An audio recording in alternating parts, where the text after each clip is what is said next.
কাজের কাজ খুবই কঠিন কাজ, যে কাজ আসলে মহিলাদের দ্বারা সম্ভব না। তারপরও দেখেন এই মহিলা সেই কাজটাই করছে, অসাধারণ কাজটাই করছে।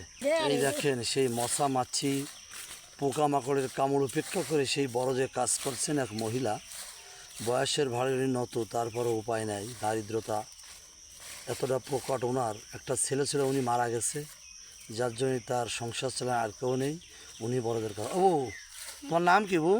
আমার নাম সকিনা, আমার স্বামী অত মারা গেছে। স্বামীও মারা গেছে। একটু উঠে আমাকে একটু কথা বলো তো, বলবো একটু। সকিনা, তাই তো? তা তুমি সরকারের অনুদান পাও না বউ? না, ইসি রে, তুমি এইভাবে কাজ করেই খাও? হয় তুমি তুমি তো একা হয়ে গেছো একদম। হয় একা হয়ে গেছে। এই বড়দের কাজ তো খুব কঠিন কাজ, এই কাজ বেটারা করতে চায় না, আর সেই কাজ তুমি করতেছো। এই দেখেন বরসটা, দেখেন বরসটা নতুন দেশে তার কাজ চলতেছে। এই বড়দের কাজ তো কঠিন, যে পুরুষ ছেলেরাও করতে চায় না, সেই কাজটা উনি মেয়ে হয়ে অবলীলায় করছে। আসলে দারিদ্রতা কী জিনিস। ওনার অনেক বড় সংসার ছিল, স্বামী ছিল, পুত্র সন্তান ছিল, আসলে বিধিবাম সবই চলে গেছে।